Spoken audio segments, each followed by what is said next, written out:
नमस्कार बच्चों, मैं संगीता सेन आपकी Hindi teacher Envira online school में आपका स्वागत करती हूं।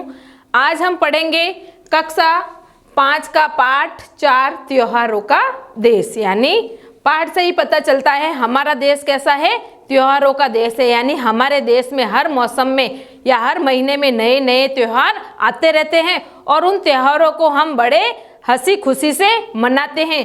त्योहारों का देश इसलिए कहा गया है कि क्योंकि हमारे देश में त्योहार एकता का प्रतीक है। जब भी त्योहार आते हैं तो आप देखो, हमारे घर में हो, चाहे जाति भेदभाव हो या हमारे पारिवारिक मनमुटाव हो, कुछ भी हो, त्योहार के दिन सब एक दूसरे से गले मिलकर इन त्योहारों को मनाते हैं और हमारे देश की एकता को स्थापित करते हैं। इसलिए हमारे देश को कहा गया है त्योहारों का देश। लेते हैं, इसमें कुछ पंक्तियां दे रखी हैं। वो हुलस रहा माटी का कण कण, उमड़ रही रसदार है। यानी पहले पद में कह रखा है हुलस रहा, यानी क्या हो रहा है, प्रसन्न हो रहा है। क्या हो रहा है, प्रसन्न होना। प्रसन्न हो रहा है माटी, यानी मिट्टी का कण कण, यानी मिट्टी का अंश अंश, मिट्टी का एक एक टुकड़ा। कण कण का मतलब एक एक टुकड़ा या अंश। उमड़ रही रसधार है, यानी उसके अंदर क्या उमड़ रही है, रसधार, यानी आनंद की धारा। क्या उमड़ रही है, आनंद की धारा। हुलस रहा माटी का कण कण, उमड़ रही रसधार है, यानी हमारे देश में क्या हो रहा है, प्रसन्न, माटी का कण कण क्या हो रहा है, खुश हो रहा है और उसके अंदर आनंद की धारा बह रही है। ये हो गया पहला पद।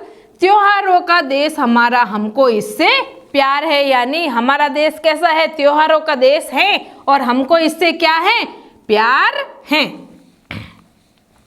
मन भावन, यानी मन को अच्छा लगने वाला, मन को अच्छा लगना, मन को अच्छा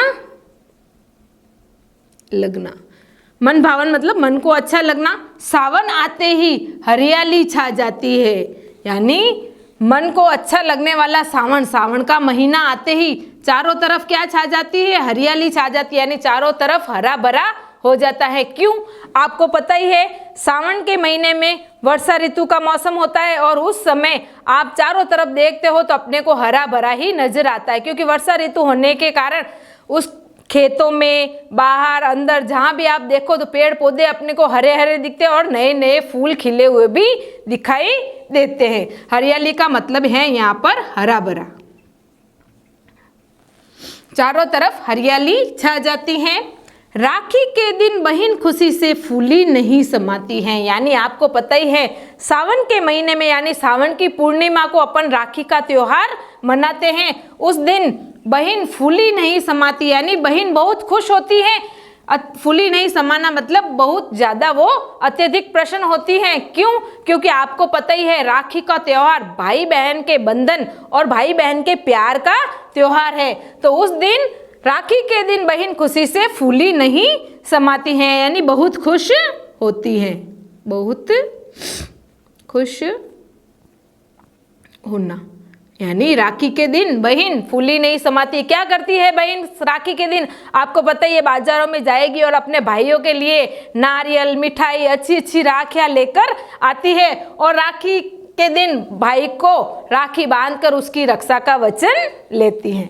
अगला है, घर बाहर झूले ही झूले, गाते राग मल्हार हैं। यानी सावन के महीनों में आप देखते हो जगह जगह पर झूले लगे होते हैं और जो ये तीज, सावन की तीज का मेला जो लगता है, तो आप उसमें भी जाकर देखना, बहुत सारे झूले आते हैं और औरतें रंग बिरंगे कपड़े पहनकर झूला झूलने के लिए जाती है। यानी सावन के महीनों में पेड़ों पर, अपने घर में, गांव में जहाँ भी मेले लगते हैं वहाँ पर झूले भी लगते हैं। गाते राग मल्हार है, मल्हार एक राग है जो वर्षा ऋतु में गाया जाता है।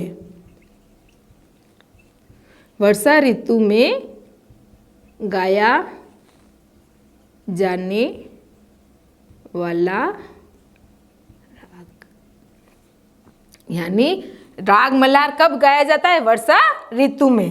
त्योहारों का देश हमारा, हमको इससे प्यार है, यानी हमारा देश कैसा है, त्योहारों का देश है और हमको इससे बहुत ज़्यादा प्यार है। ये हो गए अपने पहली पंक्तियाँ जो दे रखी थी उसका सरलार्थ पूरा। अब लेते हैं आगे वाली पंक्तियाँ। आज़ादी के दिवस तिरंगा घर घर लहराता है, यानी आज़ादी का दिन कौन सा है? 15 अगस्त 1947 को हमारा देश आज़ाद हुआ।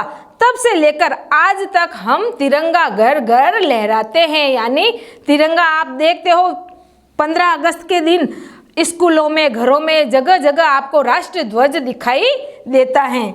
आज़ादी के दिवस तिरंगा घर घर लहराता है। वीर शहीदों की गाथा है हमको याद दिलाता है, यानी वीर शहीदों, वीर यानी बहादुर, वीर का मतलब क्या होगा यहाँ पर? बहादुर। शहीदों मतलब जिसने हमारे देश के लिए क्या किया? बलिदान किया। वीर शहीदों की गाथाएं, गाथाएं मतलब उनकी कहानियां, उनकी कहानियां हमको याद दिलाती हैं। यानी आज़ादी के दिन जब हम 15 अगस्त मनाते हैं तो हमें क्या दिखता है? चारों तरफ तो राष्ट्र ध्वज नजर आते हैं, घर घर में, स्कूलों में, बड़े से बड़े आप देखते हो कि ये दिल्ली में लाल किला वगैरह जो भी है उसके ऊपर भी आप देखते हो कि जगह जगह हमारा राष्ट्र ध्वज हमें लहराता हुआ दिखाई देता है। क्यों क्यों क्यों मनाया जाता है? कि उस दिन वीर शहीदों ने, यानी वीर मतलब बहादुर शहीदों ने अपना बलिदान देकर अपने देश को आज़ाद कराया था, इसलिए उनकी कहानियां हमें वो वापस याद दिलाता है। आप देखते हो उस दिन आप चारों तरफ अपने को एक ही गाना सुनाई देता है, वीर शहीदों की गाथाएं या कहानियां, गाने जो भी आप सुनते हो वो आपको 15 अगस्त के दिन सुनाई देते हैं। और आप लोग अपने स्कूल में भी 15 अगस्त मनाते हो, उसके अंदर आपको पता ही है वीर शहीदों पे कुछ भाषण दिए जाते हैं, कुछ वीर शहीदों के बलिदान का नाटक प्रदर्शन करते हैं, यानी कुछ न कुछ आज़ादी के इस पर्व पर कुछ न कुछ हम करते हैं, हमको याद दिलाता है। यानी हमारे जो वीर शहीद और हो गए बलिदान जिन्होंने हमारे देश के लिए दे दिया, उनकी कहानियां हमें वो वापस याद दिलाता है। मन भावों से भर जाता है, माँ की जय जयकार है। मन भावों से भर जाता है, यानी हमारा मन उनके प्रति, किसके? वीर शहीदों के प्रति भावों का मतलब श्रद्धा भाव से भर जाता है, श्रद्धा भाव से भर जाता है। माँ की जय जयकार है। माँ यहाँ पर कौन है? भारत माता। भारत माता की चारों तरफ क्या होती हैं? जय जयकार होती हैं। त्योहारों का देश हमारा, हमको इससे प्यार है। यानी कवि इसमें कहना चाहता है 15 अगस्त के दिन, आज़ादी के दिन तिरंगा घर घर लहराता है, यानी राष्ट्रीय ध्वज हर घर पर लहराता है। वीर शहीदों की गाथाएं हमको याद दिलाता है, यानी आज़ादी के दिन हमें क्या? बहादुर और शहीदों, यानी जिसने हमारे देश को आज़ाद कराने के लिए बलिदान दे दिया, उनकी कहानियां हमें वापस याद दिलाता है। मन भावों से भर जाता है, माँ की जय जयकार है, यानी हमारा मन उन वीर शहीदों के लिए श्रद्धा भाव से भर जाता है और भारत माँ की जय जयकार हमें चारों तरफ सुनाई देती है। त्योहारों का देश हमारा, हमको इससे प्यार है। ये हो गए इस पाठ में दी हुई पंक्तियां 1 और 2 का सरलार्थ पूरा। देखते हैं अगली पंक्तियां। आता है हर वर्ष दशहरा, होते खेल तमाशे हैं, यानी हर वर्ष हमारे देश में क्या आता है? दशहरा। आपको पता है उस दिन रावण का दहन किया जाता है, रावण को जलाया जाता है। नवरात्रों के पहले नवरात्रे आ जाते हैं माता जी के, उसके बाद 10वें दिन दशहरा आता है, होते खेल तमाशे। और आपको पता ही है दशहरे के मेले में आप लोग जाते हो, वहाँ अलग अलग तरह की प्रतियोगिताएं रखी होती है, अलग अलग तरह के खेल होते हैं और बच्चों को इनाम भी मिलते हैं। यानी वहाँ पर क्या होते हैं? अलग अलग तरह के खेल तमाशे भी होते हैं। यानी आता है हर वर्ष दशहरा, होते खेल तमाशे, यानी हर वर्ष हमारे देश में दशहरा का त्यौहार बड़े हर्षोल्लास से मनाया जाता है। क्यों मनाया जाता है दशहरा का त्यौहार? इस दिन बुराई पर अच्छाई की जीत हुई थी, असत्य पर सत्य की जीत होने के कारण यह हम दशहरा मनाते हैं। अगला है दिवाली पर दीपदान, फुलझड़ियाँ खिल बतासे हैं, यानी दिवाली पर, दिवाली जब आती है आपको पता ही है, दीपदान यानी अपन क्या करते हैं? दीपक को जलाते हैं या दीपक को दान भी करते हैं लोगों को जिनके पास दीपक या पटाखे वगैरह नहीं होते, तो गरीब बच्चों को इस दिन बहुत कुछ दान भी किया जाता है, फुलझड़ियाँ जलाते हैं, खील बतासे, अलग अलग तरह की मिठाइयाँ वगैरह भी खाते हैं। यानी दिवाली का त्योहार भी हम बड़े हर्षोल्लास और धूम धड़ाके से मनाते हैं। धूम धड़ाके और पटाखों की कैसी भरमार है, यानी दिवाली के इस अवसर पर हम क्या करते हैं, धूम धड़ाके और पटाखों की कैसी भरमार है। यानी आप जाकर देखते हो दिवाली आती है तब दुकानों के बाहर लोग पटाखों की दुकानें लगा कर रखते हैं और बच्चे अलग अलग तरह के पटाखे लाते हैं। और दिवाली के 2 दिन पहले से ही आपको पता ही है, धनतेरस, चौदस और अमावस्या, तीनों दिन तक लोग दीप जलाते हैं और पटाखे फोड़ते हैं। यानी धूम धड़ाके के साथ पटाखों की कैसी भरमार है, यानी पटाखे जलाते हैं और हम दिवाली का त्योहार भी बड़े हर्षोल्लास से मनाते हैं। अगला है, भाईचारे का संदेशा ले आई ईद मुबारक आती है। भाईचारे का संदेशा, भाईचारे का मतलब हम आपस में भाईचारे का संदेशा ले ईद मुबारक आती है। यानी जो ईद है वो मुस्लिम लोगों का त्योहार है, लेकिन इस दिन हिंदू और मुस्लिम जो हिंदू लोग होते हैं ना, वो मुसलमानों के घर पे जाकर उनके साथ इस ईद में शामिल होते हैं। इसलिए कहते हैं इस ईद के दिन भाईचारा बढ़ता है, यानी दोनों में क्या होता है, एकता हो जाती है। दोनों में जो मनमुटाव होता है वो इस दिन खत्म हो जाता है और ईद बड़े हर्षोल्लास से मुस्लिम लोग यहाँ पर मनाते हैं। मीठी खीर सेवैयाँ सबके मन को भाती है। यानी जब ईद आती है ना, तो उस दिन देखना मुस्लिम लोगों के घर पे क्या बनती है, मीठी खीर और सेवैं बनती हैं जो सबके मन को अच्छी लगती हैं। खेल खिलौने पाते बच्चे क्रिसमस के उपहार में, यानी खेल खिलौने पाते बच्चे क्रिसमस के उपहार में। यानी ये जब ईद चली जाती है उसके बाद कौन सा त्योहार आता है, क्रिसमस डे। क्रिसमस डे आपको पता हो तो 25 दिसंबर को मनाया जाता है। उस दिन सांता क्लॉज क्या करता है, सांता क्लॉज बन के आते हैं लोग और बच्चों को खिलौने देते हैं, टॉफी देते हैं, बच्चों को उपहार के रूप में कुछ न कुछ देते रहते हैं, खेल खिलौना। तो वो उनको क्या लगता है, अच्छा लगता है। यानी क्रिसमस का त्योहार भी हम बड़े हर्षोल्लास से हमारे देश में मनाते हैं। त्योहारों का देश हमारा, हमको इससे प्यार है। हमारा देश कैसा है, त्योहारों का देश है, तो हमको इससे क्या है, प्यार है।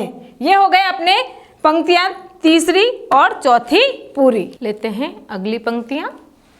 लोकतंत्र की झांकी ले 26 जनवरी आती है। लोकतंत्र, लोकतंत्र क्या होता है, जनता का शासन, जनता का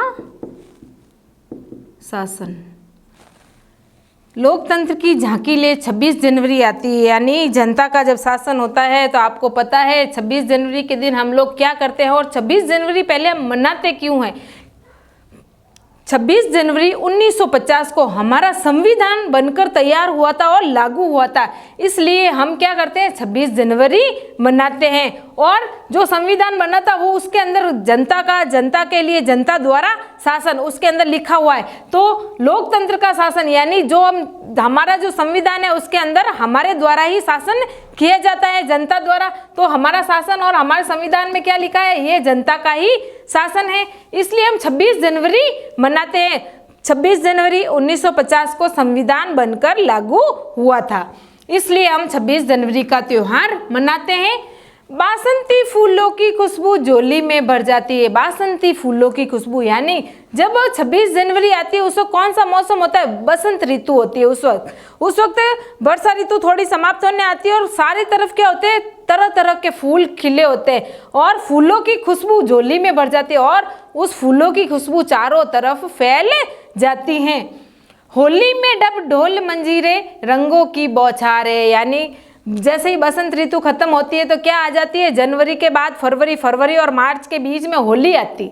तो उसमें क्या होता है, होली में डप ढोल मंजीरे, यानी आपको पता ही है ढोल मंजीरे बजाते हुए लोग नाचते गाते हुए गलियों में निकलते हैं और रंगों की बौछार है और एक दूसरे को रंग लगाते हैं। यानी होली हमारे रंगों का त्योहार है और आपस में एक दूसरे से गले मिलकर होली का त्योहार मनाते हैं।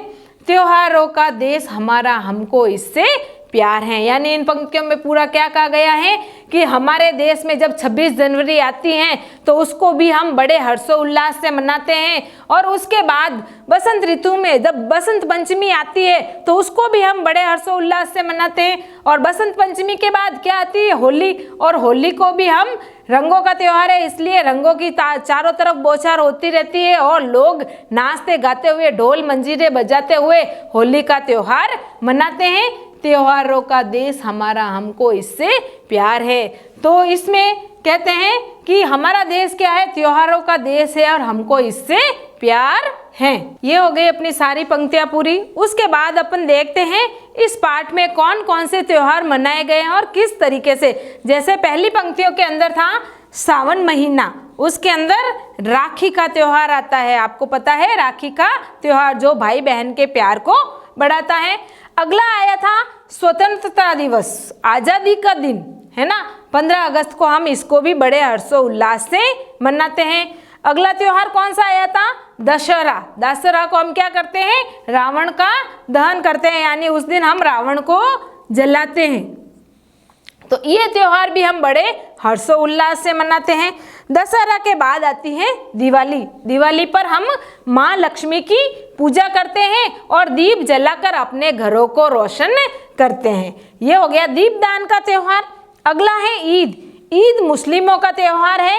इस दिन इनके घर में खीर और मीठी खीर और सेवैयाँ बनती है और हिंदू लोग भी इस ईद में शामिल होते हैं, यानी ये भाईचारे का संदेश देने ईद आती है।